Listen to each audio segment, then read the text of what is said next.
ಅತಿ ಪ್ರಶ್ನಾನ್ ಪೃಚ್ಛಸಿ ಅಂತ ಒಂದು ಪ್ರಯೋಗ. ಷಟ್ಪ್ರಶ್ನೋಪನಿಷತ್ತಿನ 3ನೇ ಪ್ರಶ್ನದಲ್ಲಿ 2ನೇ ಮಂತ್ರ ಅದು.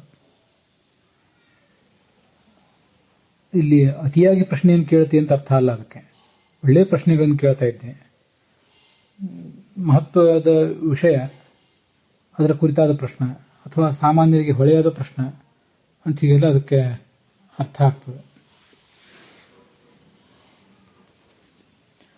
ಅಲ್ಲಿ ಅತಿ ಅನ್ನೋದನ್ನ ಪ್ರಶ್ನಾ ಅನ್ನೋದ್ರ ಜೊತೆಗೆ ಪ್ರಯೋಗ ಮಾಡಿದ್ದಾರೆ. ಅತಿಗತಾಹ ಪ್ರಶ್ನಾಹ ಅತಿ ಪ್ರಶ್ನಾಹ, ಸಾಮಾನ್ಯ ಮಟ್ಟಕ್ಕಿಂತ ಮೇಲಿರುವ ಪ್ರಶ್ನೆಗಳು ಅಂತ ಅದರ ತಾತ್ಪರ್ಯ. ಅಥವಾ ಅತಿ ಪ್ರಶ್ನಾನ್ ಪೃಚ್ಛಸಿ, ಅತಿ ಅನ್ನೋದನ್ನು ಪೃಚ್ಛಸಿ ಅನ್ನೋದ್ರ ಜೊತೆಗೂ ತಗೊಳ್ಬಹುದು, ತಗೊಳ್ಬಾರ್ದಂತ ಏನಿಲ್ಲ. ಅತಿ ಅನ್ನೋದನ್ನು ಹೀಗೆ ಎರಡೂ ಕಡೆಯಿಂದ ಅನ್ವಯ ಮಾಡ್ಕೊಂಡು ನೋಡ್ಕೋಬಹುದು. ಎರಡಕ್ಕೂ ಅರ್ಥ ಒಂದೇ ಆದೀತು ಅಂತ ನನ್ನ ಆಲೋಚನೆ.